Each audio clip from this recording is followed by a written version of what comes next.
Welcome back to Good Morning, Boss Sandro. Ang August ay Cancer Month. So isa po sa mga uri ng cancer na dapat po nating pag-usapan at importanteng pag-usapan ay ang cancer sa buto. So para po pag-usapan yan, makakasama natin this morning. Let us all welcome Dr. Richard Rotor from Philippine Orthopedic Center. Good morning, Doctor. Welcome to Good Morning, Boss. Morning. Yes. Doctor, so maybe now we could talk about yung bone cancer nga. So ano ba itong bone cancer at paano ba natin nakukuha ang bone cancer? Well, depende kung anong klase ng bone cancer. No? Yung unang type is galing mismo sa buto na naging cancer.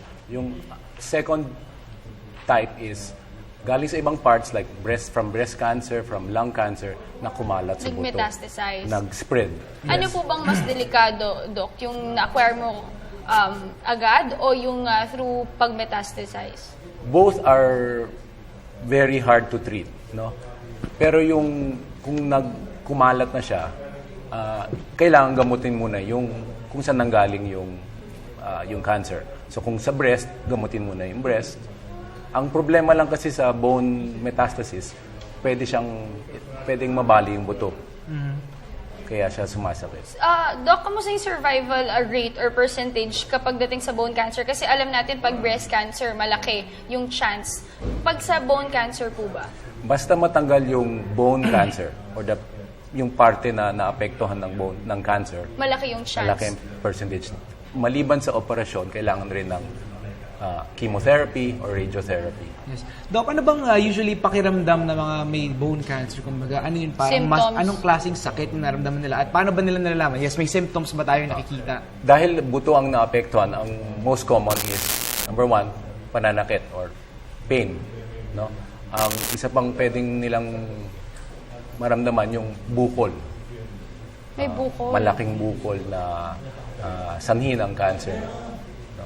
Pag kumakain na siya ng buto, pwede na siyang lumabas ng buto at Kumalat bukol. pa. Yeah. Alam mo, actually, Sandro, delikado talaga itong bone cancer. Isa to sa mga uri ng cancer na talagang napakasakit. Kasi di ba ito yung kapag kunyari naapektuhan na either puputulin na to. So talagang dapat malaman ng mga viewers natin yung mga preventive measures. Pero Doc, ito, gano'n na po ba kataas ang kaso ng bone cancer sa Pilipinas? Dahil sa Philippine Orthopedic Center, referral center kami ng buong bansa. So, halos araw-araw nakakita kami ng different types of bone cancer.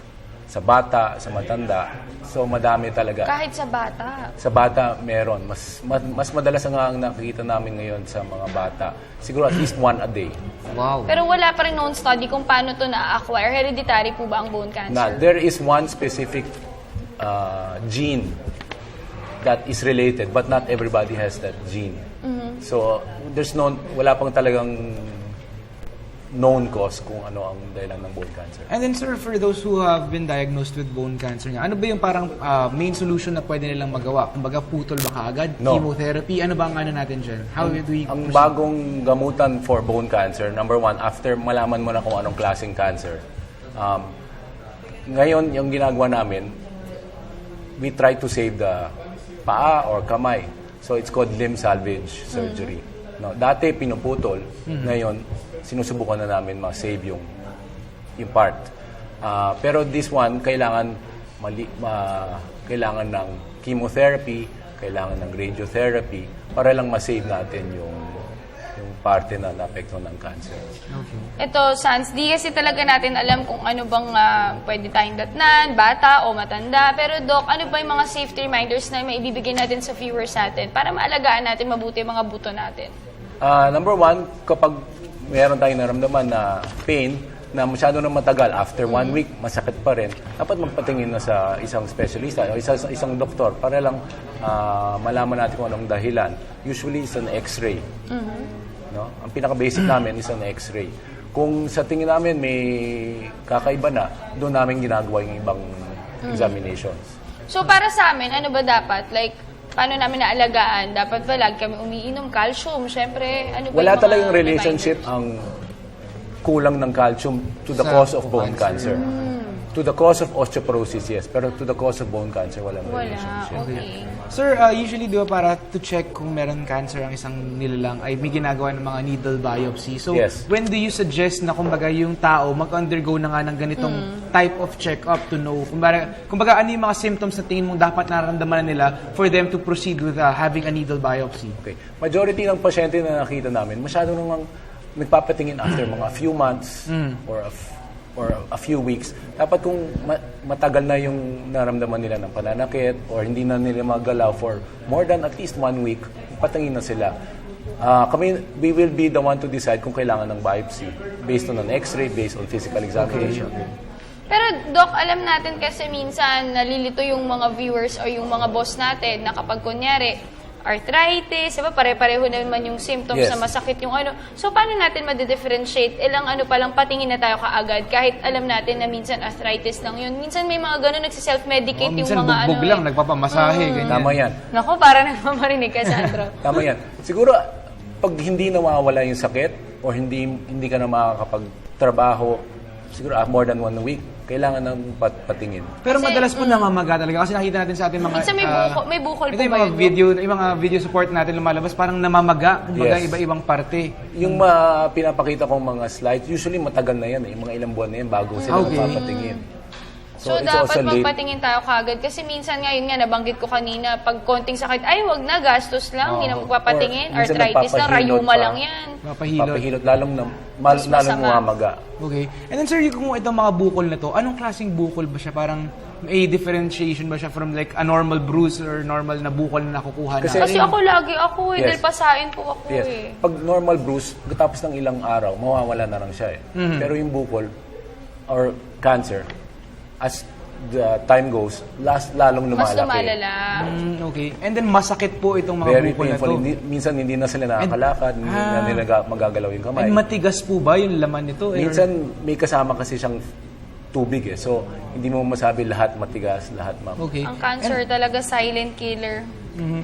And then sir, kung baga kung sa bukol na to, paano natin ang paanong procedure? Parang ini-empty ba? Ay, parang pinapatanggal ba yung tubig dito or Kung inooperahan? cancer ng buto, kailangan tanggalin yung part, yung buto. Yung part na mismo. Oo. So, pwedeng parte lang ng buto ang tatanggalin, tapos minsan nilalagyan namin ng buto or nilalagyan namin ng bakal para lang nandun pa rin yung kamay. or- Pwede pa rin po yun. So, kumbaga, Yes. i-reconnect na lang yung mga nerves na nakadikit sa buto para mag-function pa rin siya. Tama yan. Okay, so at least naiiwasan na natin kasi usually parang tinatanggal na nga yung mga parts. Oh, So, at least nga ngayon meron na silang ginagawa na hanggang kaya pa isi-save nila at hindi na nila puputulin. Pero Doc, nabanggit nyo kanina, bata, matanda, nagkakaroon. Kasi sa colon cancer usually mga 50s up. Pag sa Yes. bone cancer naman, may edad ba na nagre-range na ito yung madalas tinatamaan?